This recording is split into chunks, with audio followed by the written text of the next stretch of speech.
মকর রাশির জাতক জাতিকাদের বেশ কিছু বিষয়েই উন্নতি যোগ লক্ষ্য করতে পারছি। যার মধ্যে অন্যতম গুরুত্বপূর্ণ বিষয় হলো আপনাদের অর্থনৈতিক ক্রাঞ্চ। অনেকে অর্থনৈতিক বিষয়ে বিভিন্ন রকম ডিস্টার্বেন্সের মধ্যে রয়েছেন। ইকোনমিক্যাল প্রবলেম মকরের অনেকের মধ্যেই দেখা যায় এবং অন্যতম কারণ হিসেবে বলা যেতে পারে ইকোনমিক্যাল প্রবলেমে মকরের কোথাও যেন গিয়ে ব্যয় ভাবটা অত্যন্ত বেশি। বিনা কারণে ব্যয় হচ্ছে। বিভিন্ন রকম মেডিকেল কারণে আমরা মকর রাশি জাতক জাতিকাদের ব্যয়টা লক্ষ্য করতে পারছি। আপনি যদি আমায় প্রশ্ন করেন যে মকরের এই ব্যয়টা আদতেও কমবে?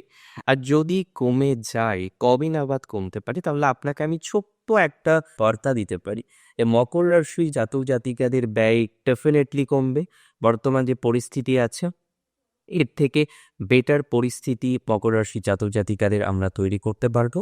আমি আশা রাখছি মকরের বর্তমান পরিস্থিতি থেকে ভালো একটা পরিস্থিতি ভেরি রিসেন্ট টাইমে আপনারা পাবেন। ফাইন্যান্সিয়াল ক্ষেত্রে মোর অর লেস আমি মনে করি ২৮শে জানুয়ারির পর থেকে কিছুটা ফাইন্যান্সের পরিবর্তন মকরের সম্ভব।